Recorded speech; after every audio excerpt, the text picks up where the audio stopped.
출근길 뉴스를 종합해드립니다.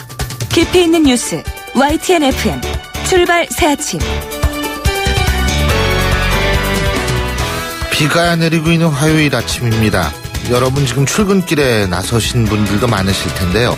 자, 비가 오는 날에 여러분 꼭 잊지 말고 하셔야 될 부분이 하나 있습니다. 바로 전조등 켜시는 건데요. 이 전조등 켜고서 비 오는 날 하면 사고 확률이 확 떨어진다고 하죠. 여러분 전조등 꼭 켜시고 운행하시기 바라겠고요. 물론 과속도 금물입니다. 자, 여러분 안전 운전하시길 바라면서 신율의 출발 새 아침 3부 순서 먼저 광고부터 듣겠습니다.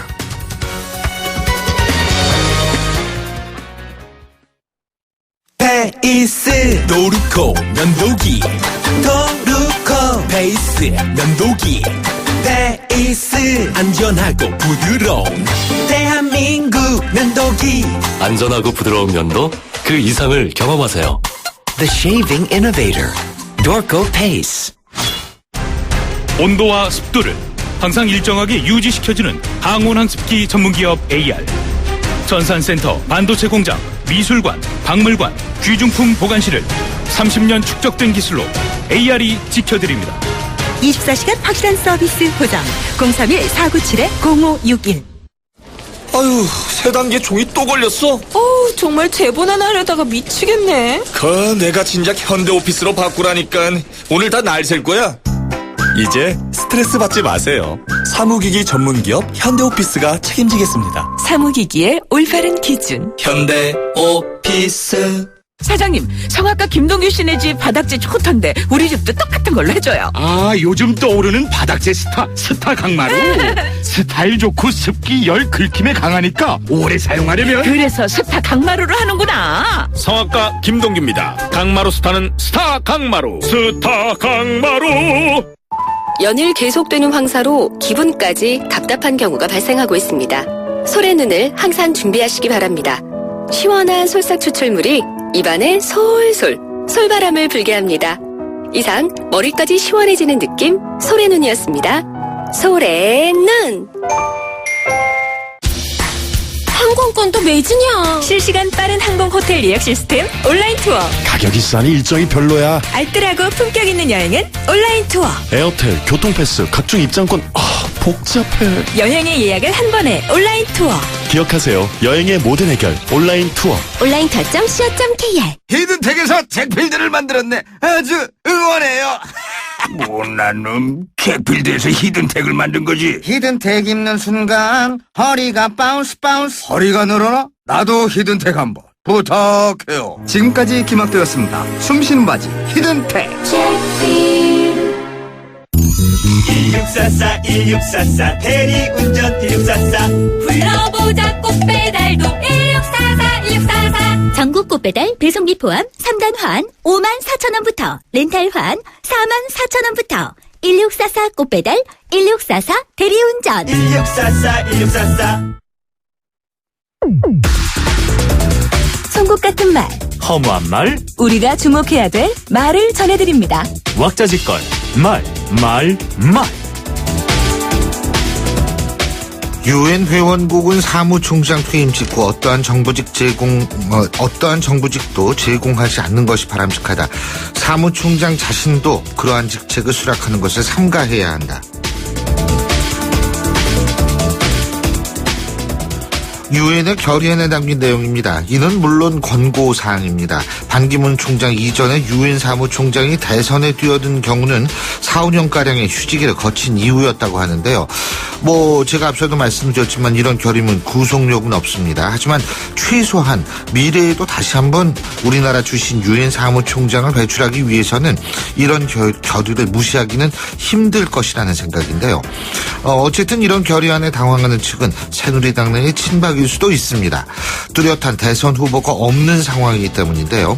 하지만 반기문 총장과 반 총장의 대선 후보 추대를 염두에 둔 세력들은 이런 결의안을 곱씹어 봐야 할 겁니다.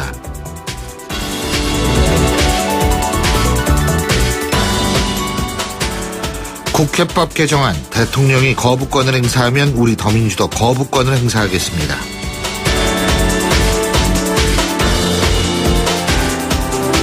더불어민주당 우상호 원내대표가 한 얘기입니다. 우 원내대표는 국회 상임위 운영에 관한 법을 대통령이 거부하는 건 월권으로 거부권이 성립될 수 없다, 이런 이야기로 덧붙였는데요. 법리적 해석은 법학 전문가들에게 맡기는 것이 옳습니다. 정치인이 법리까지 말한다는 것은 법을 정치적 수단으로 전락시켰다는 오해를 받을 수도 있기 때문입니다. 그리고 거부권에 대해서 말하기 이전에 여야, 청와대 모두 협치를 위한 자세를 먼저 보여줘야 합니다. 이런 자세 없이 상대에 대한 압박을 한다면 이는 또 다른 부작용만 초래하게 될 것이기 때문입니다.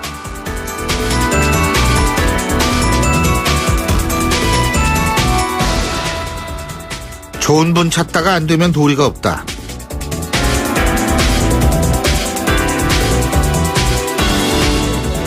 새누리당 정진석 원내대표가 비대위원장 겸임 여부에 대해서 한 얘기입니다. 정진석 원내대표는 이제 자신의 입장을 분명히 결정해야 한다고 생각합니다. 자꾸 결정을 중진회의나 총회 같은 곳에 미루려고 한다면 일만 더 복잡하게 꼬이기 때문입니다.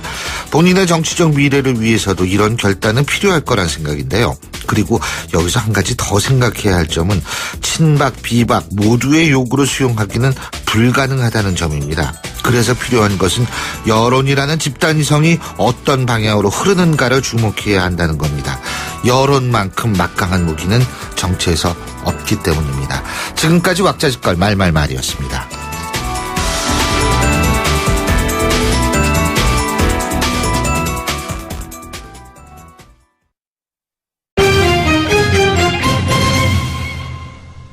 경제 뉴스 짚어보겠습니다. 최요한 경제평론가 전화 연결돼 있습니다. 안녕하십니까?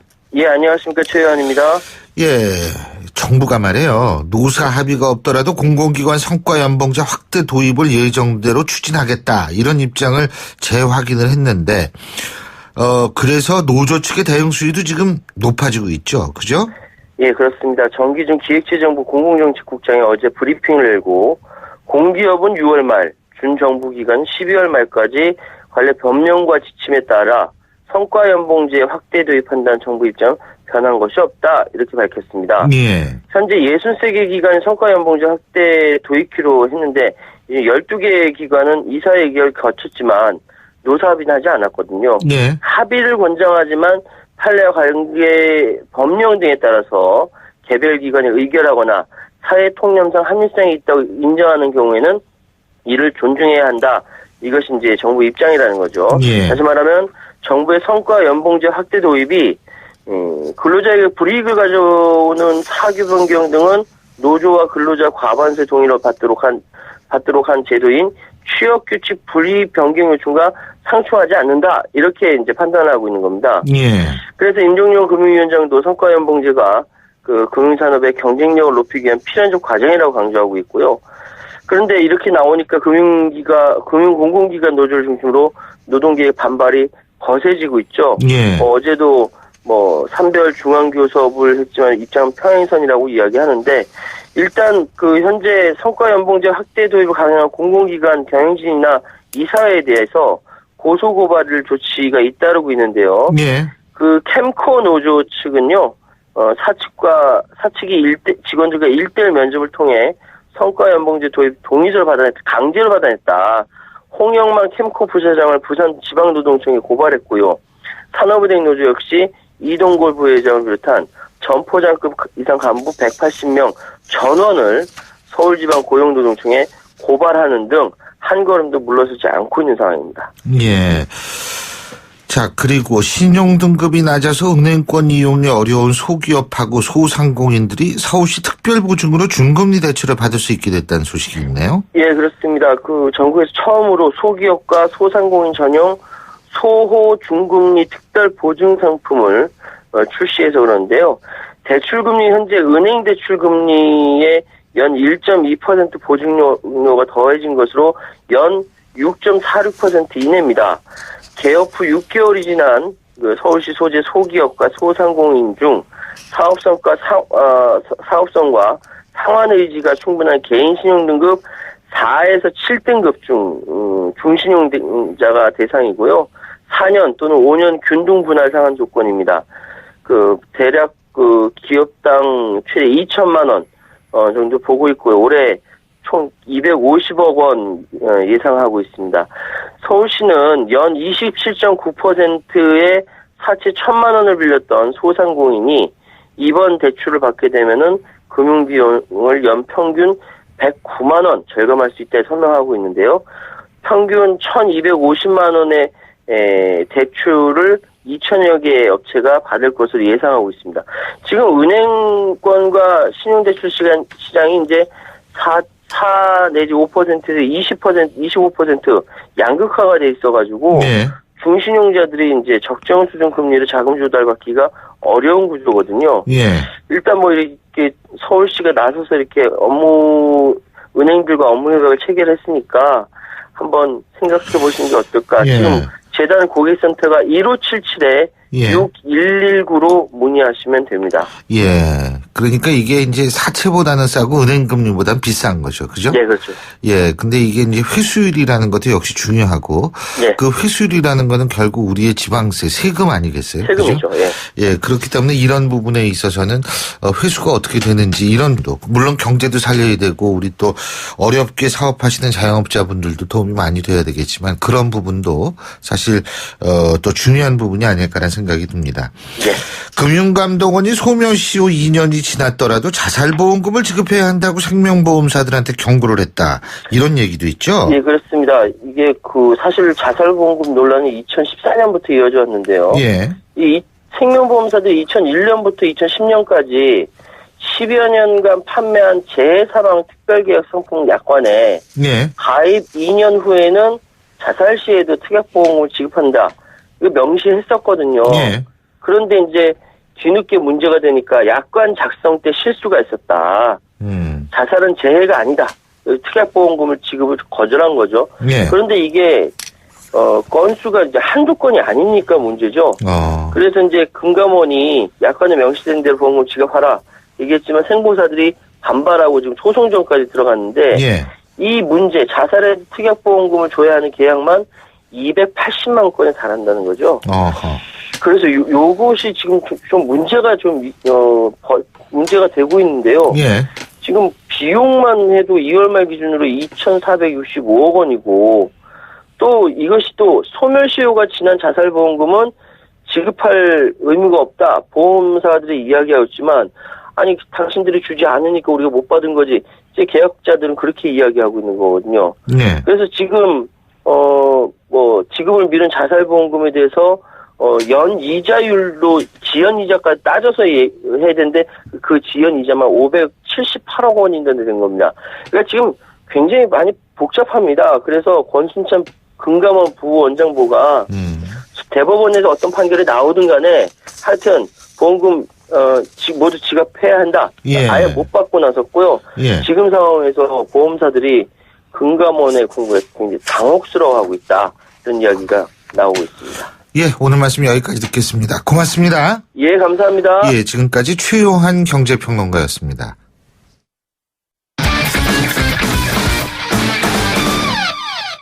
스포츠 소식 알아보죠. 최동호 스포츠 평론가 전화 연결합니다. 안녕하십니까? 예, 안녕하세요.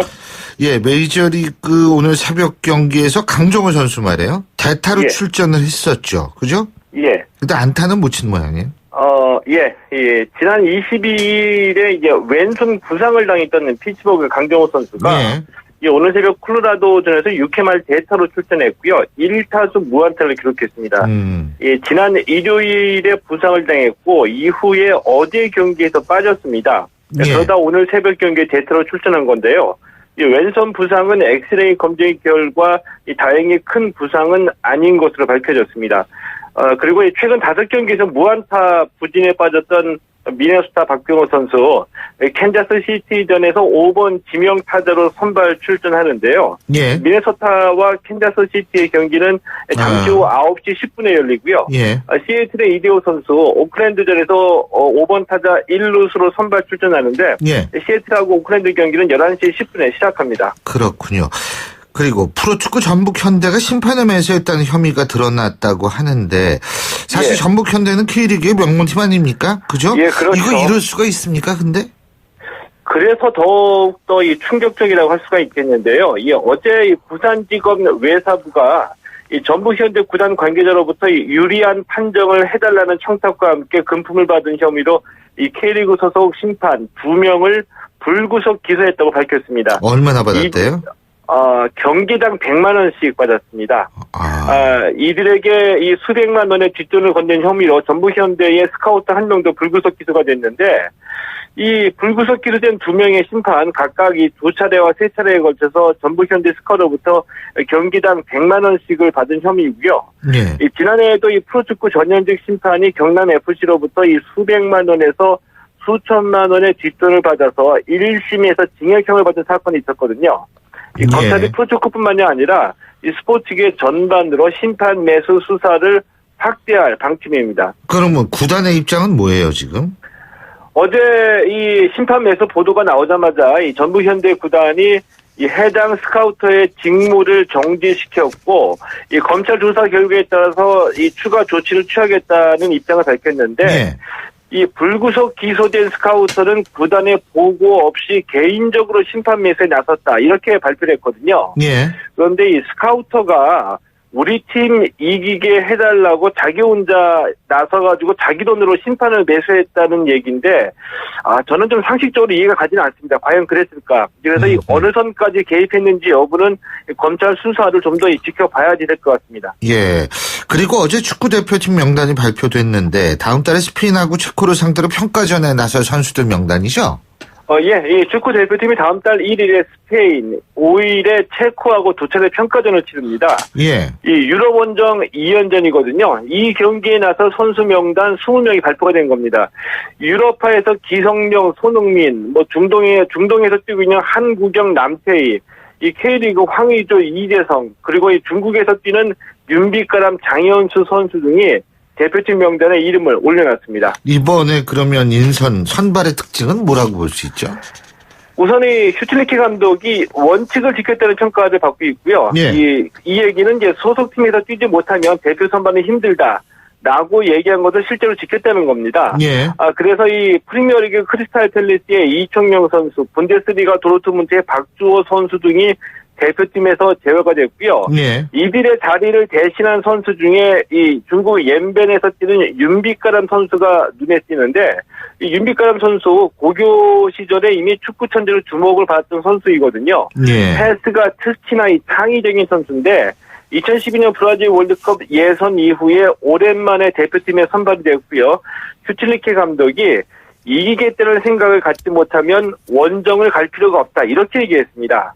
이 FIFA 랭킹 5위 스페인이고요. 29위 체코인데 정면 승부를 펼치겠다는 각오를 보였기 때문에 과연 우리 대표팀이 이 오랜만에 만난 유럽의 강팀을 상대로 해서 어떤 경기력을 보여줄지 정말 좀 궁금해집니다.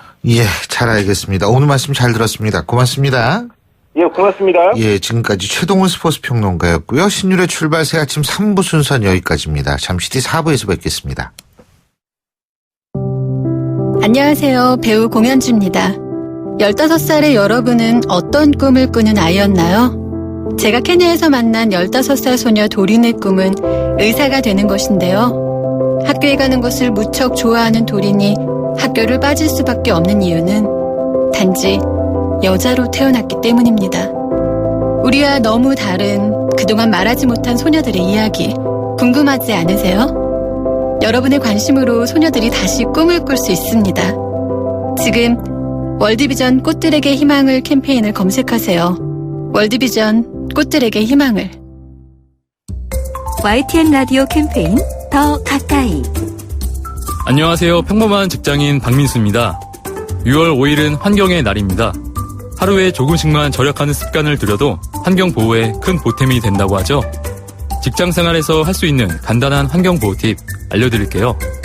전 출근길에 웬만한 거리는 걷거나 자전거를 타고 출근합니다. 점심시간에 길게 자리를 비울 땐 컴퓨터 모니터를 끄고 나가고요. 점심 먹고 사무실에서 믹스커피 한잔 한다면 종이컵을 쓰지 않고 개인 텀블러에 담아 먹습니다. 가까운 한두 층 정도 오르내릴 땐 엘리베이터보다 계단을 이용해요. 에너지 절약뿐 아니라 제 건강에도 좋다고 하니까요. 환경사랑은 더 가까이, 무관심은 저 멀리.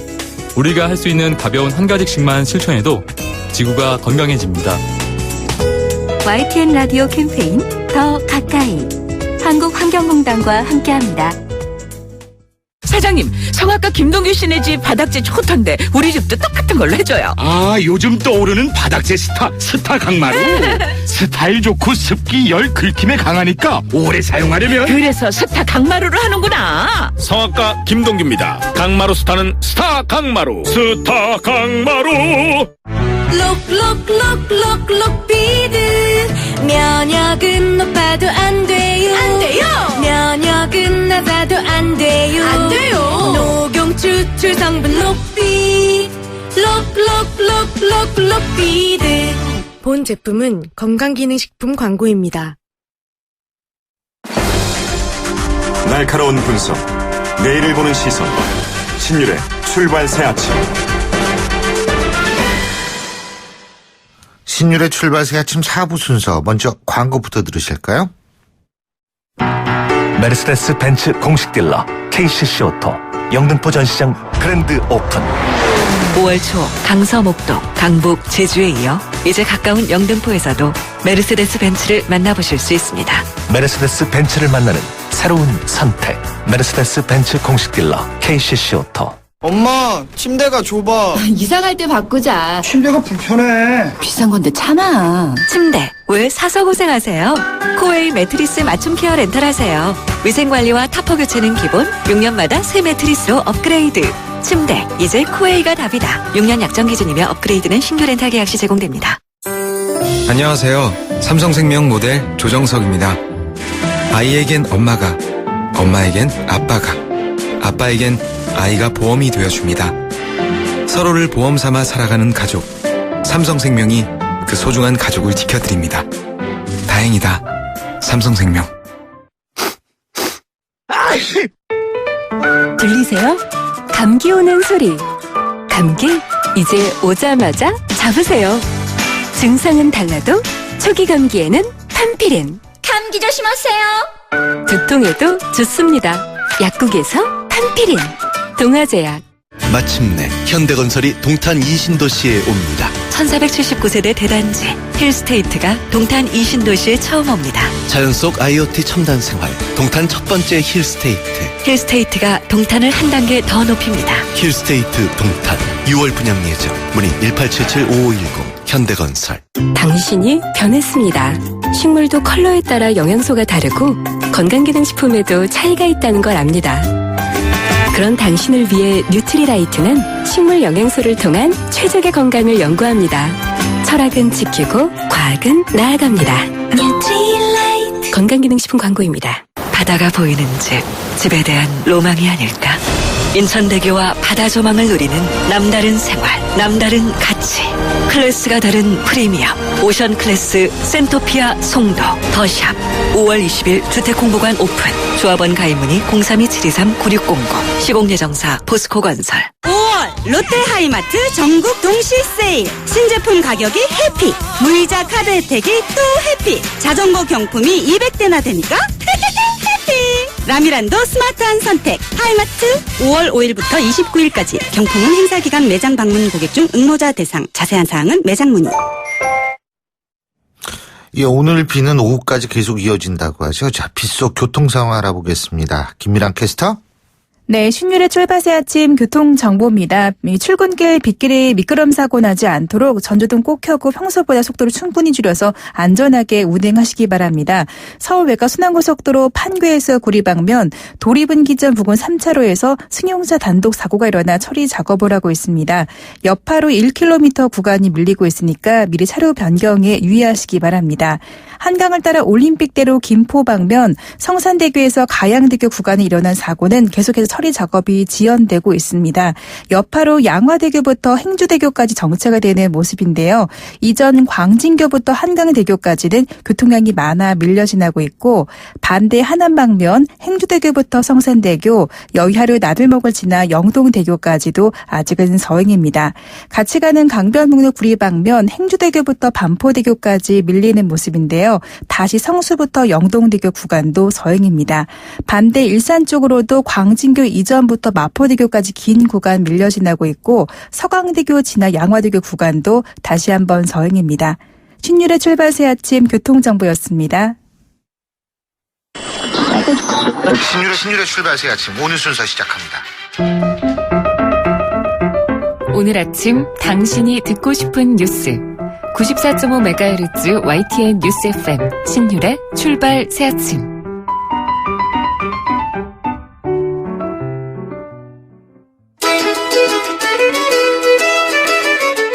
안녕하세요. 시민발언대 리포터 이혜미입니다. 최근 강남에서 묻지마 살인 사건이 발생했는데요. 이에 대한 시민들 의견 들어봤습니다.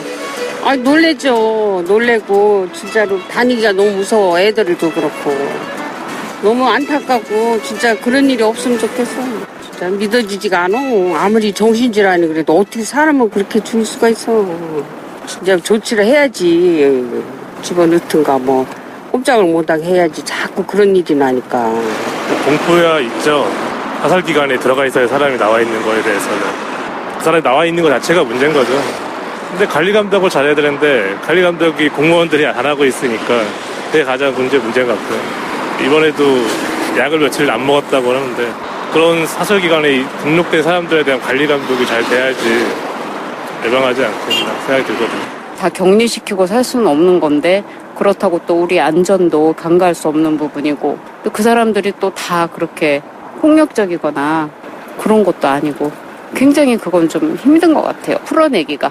개인이나 그 주위가 더 관심 갖고 정신과적으로 그런 거에 대해서 터부시하거나 불이익을 받는다는 그런 거부터 없어야 되고 사회적인 장치도 좀 필요할 것 같고 정신질환을 가진 사람의 문제가 아니죠. 기본 교육이 잘못되지 않았나라는 생각이 들어요.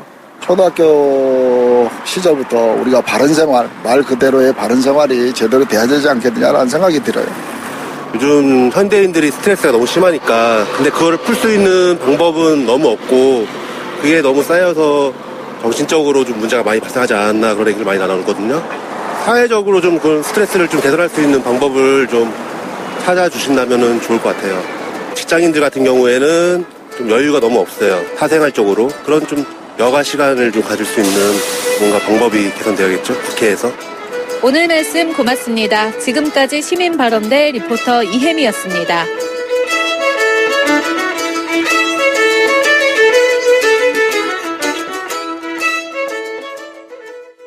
예, 지금 시각 8시 36분 29초 지나고 있는데요. 지금 그 묻지마 살인을 저지른 것으로 알려진 김모 씨에 대한 현장 검증이 이루어지고 있습니다. 자, 그래서 지금 이 부분 사실 이 김 씨라는 사람이 정신질환을 앓고 있었다. 이런 얘기들이 많고요. 이런 얘기들이 있고요. 그래서 이런 사람들에 대한 강제 입원을 추진하겠다는 얘기도 지금 나오고 있죠. 자, 정신질환 환자들의 인권과 무고한 사람들의 생명 사이 이게 참 어떻게 돼야 되는지 한번 고민해 보겠습니다. 대한정신건강의학과 의사회 노만회 회장 전화 연결합니다. 안녕하십니까? 네, 안녕하세요. 예. 노만입니다. 예. 노만회 회장님께서도 노만희 회장님께서도 이 강남역 묻지마 사건의 피의자, 정신분열증을 앓고 있었다. 이런 얘기 들으셨죠. 그죠? 이걸 조현병이라고 합니다만. 네, 저도 언론을 통해서 사실은. 그렇죠. 물론 들으셨겠죠. 예. 네. 자, 근데 우리나라에서 이런 정신질환을 앓고 있는 사람이 대충 얼마나 됩니까? 그 정신질환의 범위가 워낙에 넓기 때문에. 네, 예. 이제 한마디로 이렇게 간단하게 정리해드리긴 힘들 것 같고요. 예. 우리나라 국민이 평생 동안 가벼운 질환부터 심각한 정신질환까지 한 번 정도 앓고 지나갈 확률이 한 20% 정도가 된다고 합니다. 예, 그 중에는 한두 번 병원에 방문해서 해결된 문제부터 정말 입원 치료가 필요한 심각한 질환 모두를 포함하는 거죠. 예. 그러니까 평생 한 5명 중에 1명 정도는 한 번쯤 앓고 지나간다. 그렇게 보셔도 될 정도로 많은 거죠. 근데 제가 선생님께 여쭤보고 싶은 게요. 예를 들면은 지금 여러 종류의 정신질환이 있다고 말씀하시지 않으셨습니까? 네네. 그렇다면 실제적으로 이 정신질환 중에 지금 이 강남 묻지마 살인 사건, 강남역 묻지마 살인 사건의 피의자 같은 그런 증상을 보이는 병은 어떤 병입니까? 지금 언론에 보도된 대로라면 정신분열증이요. 예, 정신분열증. 예. 과거에는 정신분열증이라고 표현을 했고요. 예. 최근에는 그 정신분열이라는 단어가 주는 부정적인 의미 내지는 어떤 거부감 때문에 조현병이라고 명칭이 바뀌었습니다. 근데 이제 조현병 그러면은 좀 생소하신 분들이 많거든요. 그렇죠. 예. 그러니까 조현이라는 의미는 일단 현악기의 조율을 고른다. 그런 의미고요. 그게 이제 어떤 사람의 생각이나 감정, 인지 기능 등 대뇌 기능의 조율에 문제가 생겼다 하는 그런 의미로 이제 조현병이라는 표현을 쓰게 됐죠. 예. 이 조현병의 유입률이 우리나라 보건복지부의 정신질환 실태 조사 발표에 의하면 한 0.2% 정도라고 보고가 되는데요. 0.1에서 0.2%라는 거는 전체 정신질환자 중에 0.1에서 0.2%라는 얘기죠. 보건복지부의 보고가 그런 상태고요. 예. 그러나 전 세계적으로는 한 1% 정도를 봅니다. 정신질환자 중에 1%죠. 전체 인구의 1%입니까? 1%라는 의미죠. 예? 그렇다면은 예? 전체 인구의 1% 정도가 그 정신분열병을 앓고 있을 가능성이 있다. 그런 정도로 사실은 많은 그 병이거든요. 예. 그럼 최소한 100명 중에 1명은 앓고 있을 수 있다는 얘기고. 예. 우리나라 경우에 인구를 5천만 명으로 추산을 한다면 한 50만 명 정도가 이 조현병을 앓고 있을 것이다. 그렇게 추정할 수가 있는 겁니다. 예, 근데 이런 정신질환 같은 경우에요. 지금 정부 경찰 쪽에서도 강제 입원을 추진하겠다 지금 이렇게 나오고 있지 않습니까? 사실 말이에요. 많은 분들이 아마 이런 생각도 가지실 겁니다. 우리가 흔히 얘기하지만 정신질환자들이 모두 위험하다. 이렇게 생각하면 곤란하다. 그리고 정신질환자들의 인권도 중요하다. 이런 얘기도 있지만 또 다른 한편에서는 무고한 생명이 이렇게 앗아가는 경우를 우리가 사실 이번에 처음 본 건 아니지 않습니까? 그죠? 그렇죠. 네. 그러니까 결국은 강제 입원과 같은 관리가 필요하다 이런 목소리도 나오는데 우리 교수님께서는 어떻게 보십니까? 글쎄요. 2011년도에 우리나라 대검찰청의 범죄율 발표를 보면은요. 정신질환자들의 범죄율은 일반인의 10% 정도라고 발표를 했습니다. 근데 그 정신질환자라는 거는 모든 병을 다 합한 거겠죠. 그죠? 정신분열증이라고 불리는 조현병만 가지고 얘기한 건 아니죠. 그렇습니다. 예. 그러니까 사실은 조현병은 생각만큼 그렇게 범죄와 연관이 된다든지 폭력의 위험성이 이렇게 높은 병은 아니거든요. 사실 정신질환 중에서 공격성과 범죄를 일삼는 질환은 있습니다. 따로. 그게 뭐예요? 그거는 여러분들이 잘 아시는 그 반사회적 인격장애 환자들 경우에는 그거는 사이코패스 말씀하시는 거 아니에요? 그렇죠. 사이코패스도 정신질환의 일종인가요? 그렇습니다. 사이코패스. 그럼 그것도 고쳐질 수 있다는 얘기예요? 고쳐질 수는 있지만 정말 치료가 어려운 병입니다. 정신질환 중에서는 제일 치료가 어려운 병이 그 반사회적 인격 장애 환자라고 봐도 될 정도로 사이코패스, 소시오패스 환자들의 행동은 거의 그 범죄와 연관이 된 공격성, 파괴성과 연관이 돼 있는 행동들을 많이 하거든요. 근데 그런 거에 비해서는 사실 조현병 환자들의 범죄율이나 어떤 폭력성은 아주 그 낮은 편에 들어가죠.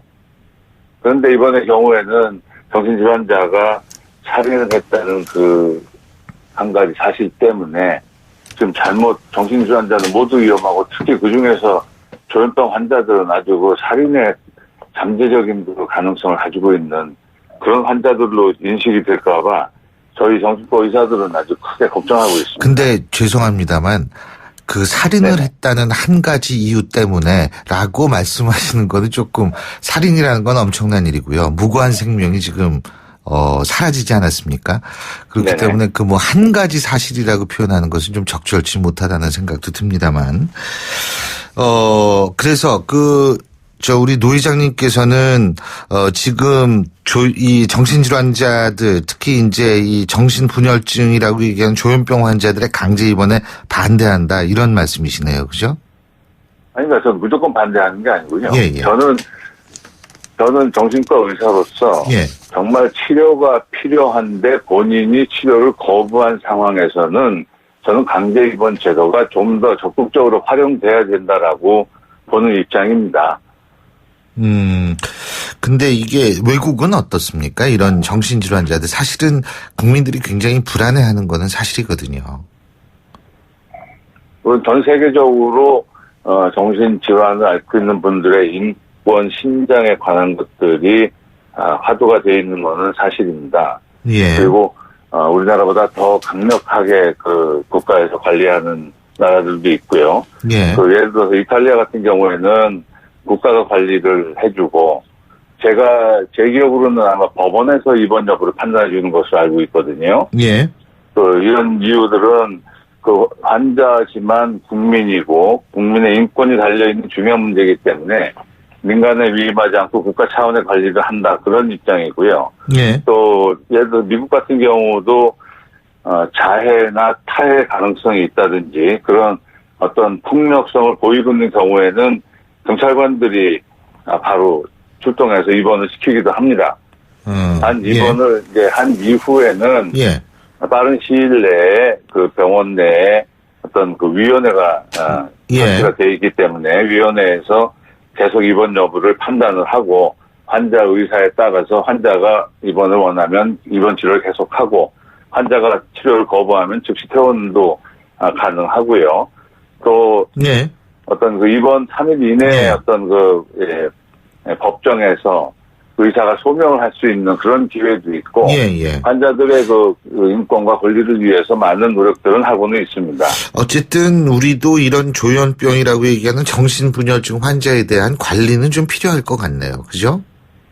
글쎄, 그거는 관리라는 표현이 사실 저는 의사로서는 별로 마음에 안 든다. 않습니다. 예. 그러니까 그분들은 관리가 필요한 게 아니고 치료적인 도움이 필요하고, 그 치료가 필요한 분들한테 적절한 시기에 적절한 치료를 받을 수 있는 환경을 조성해 주는 게 훨씬 더 효율적이지 않을까, 그렇게 생각을 하는 거죠.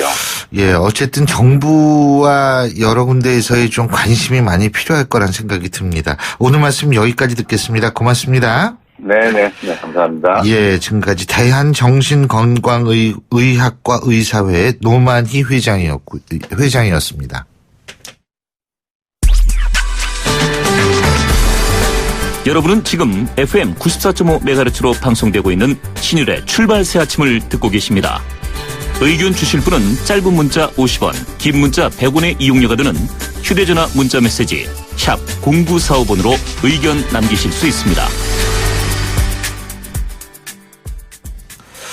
예, 이 나날이 전세난 심화되고 있어가지고 더군다나 이게 월세로 요새 전환이 많이 되잖아요. 그래서 월세비 때문에 정말 힘든 서민들 많은데, 오늘은 이 주택시장에서 시민들의 주택 수요에 대한 여론 어떤지 알아보겠습니다. 여론 분석 전문가시죠. 오피니언 라이브 윤희웅 여론 분석 센터장 스튜디오에 모셨습니다. 어서 오십시오. 네, 안녕하십니까? 예. 먼저 그 이사 얼마나 하는지 좀 궁금한데 어때요? 예, 제가 이제 말씀드릴 건 서울연구원에서 주택시장의 변화 특성에 대한 이제 보고서를 최근에 냈는데요. 여기 이제 서울 시민들 대상으로, 가구주 대상으로 작년에 이제 조사를 한 것입니다. 3, 4월에. 그것을 이제 1:1 가구 방문 면접 조사를 통해서 1,680가구를 대상으로 조사를 했는데요. 거기서 보면은 최근 5년 내 이사를 했는지를 물었는데, 이사를 했다는 응답이 46.2% 나왔습니다. 그러니까 한 절반가량 5년 내에 이제 이사를 했다는 것이고, 집을 가지고 계신 분들도 있고, 이제 세입자분들이 가구가 있을 텐데요. 자가 가구에서는 이제 5년 내에 이사했다는 응답은 14%였는데요. 그 임차 가구들에서는 68.7%였거든요. 그러니까 세입 가구들 같은 경우는 거의 10가구 중에 7가구는 5년 내 이사를 했으니까 계속 이사를 하고 있는 것이라고. 계속 다니는 거죠. 예. 이제 20대에서 좀 높아요. 20대는 뭐 어쨌든 이주가 빈번하니까 93.5%였고요. 30대 가구에서는 68.1%. 이게 위로 갈수록 좀 낮아진데 60세 이상에서는 15%가 이제 5년 내 이사를 한다 이렇게 응답을 하고 있습니다. 이게 뭐 60대 되면 다 자기 집을 갖고 있다는 의미는 아닌 것 같은데. 그죠? 네. 이게 보면은 사실 요즘에 고령층 1인 가구들 많아지고 있거든요. 예. 이분들도 사실은 이사가 좀 많은 편이긴 합니다. 지금 보면은 세대 중에서는 가장 낮게 나오긴 했는데요. 젊은 층 가구에 비해서 적은 것은 이제 사실인데요. 60세 이상만 놓고 봤을 때, 60세 이상 가구만 놓고 봤을 때 자가 가구 비율이 75%였고 이 조사에서 25%가 임차 가구였는데요. 요 임차 가구 25% 중에서 5년 내 이사 경험이 있다고 응답한 비율이 51.1%였습니다. 그러니까 고령층 중에서도 고령층 이제 가구들 중에서 세입 가구들은 5년 내에 이제 이사하는 사람이 절반 정도는 계속 이사를 한다는 것이라고 할 수 있겠고요. 그래서 50대 임차 가구에서는 30.9%였거든요. 그러니까 60대가 더 높은 거예요. 임차 가구 중에서. 그러니까 저소득 고령 가구들의 최근에 이제 주거에 대한 압박 이것도 상당히 심한 것을 간접적으로 확인할 수가 있습니다. 이사하는 이유 세대별로 다르죠. 그렇죠. 이제 뭐 젊은 층에서는 통근 불편, 통학 불편이 제일 이제 높고요. 그다음에 40대, 50대 등에서는 계약 만료에 따른 이제 이사. 이제 60대에서도 계약 만료에 따른 이제 이사가 많은데 다른 세대와 좀 다른 게 방금 이제 말씀드리긴 했는데 주거비 부담 때문에 이사한다는 비율이 두 번째로 60대에서 높았어요. 그러니까 다른 세대들보다 상당히 높게 나온 것이거든요. 그러니까 그것이 좀 제법 이제 사회 문제로 이제 부각을 하고 있는 것으로 좀 보이긴 합니다. 그런데 이사하시는 분들 대체적으로 아파트를 아직도 선호합니까? 저는 사실 아니거든요. 저는 단독으로 가고 싶어요. 저는. 그러니까 이제 뭐 요즘에 뭐 이게 교회 주택, 교회에 이제 어쨌든 자가주택, 전원주택 이런 선호 바람들이 불고 있는데 어쨌든 이제 여전히 뭐 아파트 공화국 계속 아파트는 생겨나고 있잖아요. 그럼에도 불구하고 그것은 수요가 이제 있기 때문일 텐데. 이사를 하려고 한다라고 하는 이사 의향자 중에서 아파트 선호하는 비율이 이제 50%로 나왔습니다. 그러니까 뭐 이제 절반이니까 다른 이제 연립 다세대라든가 단독주택에 비해서는 높게 나온 것이고 물론 이것은 이제 아파트가 뭐 보안, 안전, 어떤 편의성 등에서 좋은 점도 있겠고 단독주택을 하는 데 있어서 또 추가적인 비용이 더 드는 부분이 있으니까 현실적인 이유로 선택하는 이제 비율도 있었을 것이라고 보이는데요. 이제 여러 세대들이 있을 텐데 아파트를 선호하는 비율이 교수님 어느 연령대 제일 높을 것 같으세요? 아파트 선호요? 예, 뭐 20대부터 60대까지 있을 텐데. 제가 볼 때는 뭐 젊은 세대들이 더 높지 않을까요?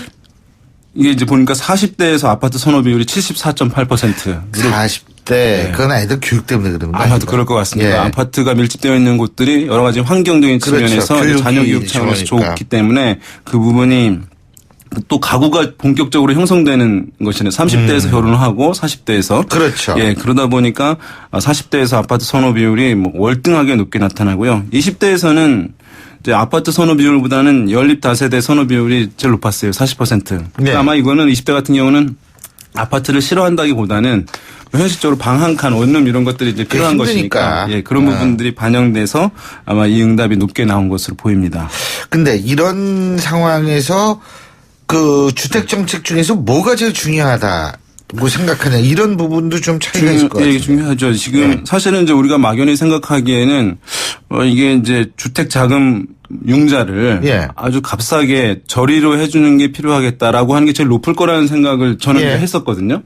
그런데 실제 결과는 그 장기저리 주택구입 자금 융자라든가 전월세 보조금 융자 이런 거 같은 경우는 비율이 굉장히 낮아요. 뭐 10.7%, 6% 정도 응답률이 낮고 실제 제일 높게 나타나는 것들이 장기 공공 임대주택, 장기 전세 주택 공급. 이제 이 응답이 34.5% 제일 높았고 두 번째 같은 경우는 분양을 전환할 수 있는 공공 임대주택, 또 공공 분양주택, 그 공공에서 하는 분양주택 공급 이런 것들이 상위에 랭크되어 있거든요.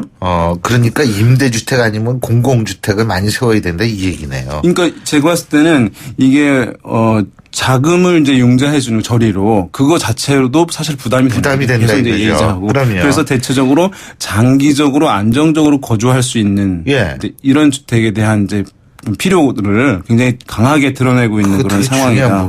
제가 이제 보면은 지금 뭐 많이 들으셨겠지만 월세가 전세를 뭐 도시지역 같은 경우 수도권 같은 경우 추월했던 얘기 있잖아요.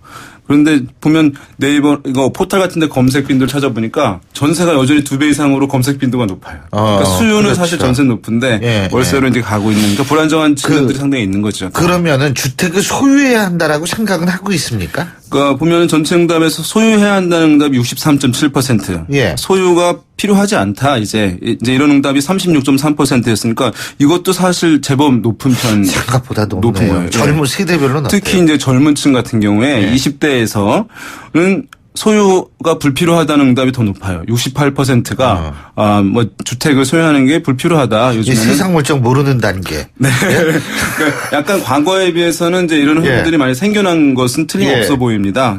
그런데 이제 이것이 나이가 들어가면서는 역전이 30대에서 바로 돼요. 그러니까 보세요. 세상 물정 아는 단계 이제. 그럼에도 약간 어떤 이제 집 소유에 대한 인식은 다소 변하는 측면은 있다. 어떤 현실과 어떤 이상 이런 부분들 차이가 있는 것 같습니다. 근데 사실 제가 항상 주장하는 건데 이 주택 소유를 해야 된다라고 생각하는 여부는 한국 사회가 얼만큼 예측 가능한 사회인가 하고 저는 밀접한 관계가 있다고 생각해요. 예측 가능을 못하면 일단은 내 걸로 만들고 보자는 심리가 나올 수밖에 없는 거 아니에요. 그러니까 뭐 유럽은 다 뭐 집을 임대를 해가지고 여행 다닌다 뭐 이건 우리나라에서 먹힐 수가 없어요. 그러니까 이 정치하는 사람들이 우리나라 사회를 먼저 예측 가능하게 만든 다음에 그런 얘기를 해야 되는 거죠. 네, 맞습니다. 갑자기 흥분이 되네. 오늘 말씀 여기까지 듣겠습니다. 고맙습니다. 네, 감사합니다. 지금까지 오피니언 라이브의 윤희용 센터장이었고요. 신율의 출발 새 아침 화요일 순서는 여기서 모두 줄이겠습니다. 자, 저는 내일 아침 7시 15분에 다시 오겠습니다. 비는 오지만 하지만 행복한 하루 되시기 바라겠습니다. 신율이었습니다. 고맙습니다.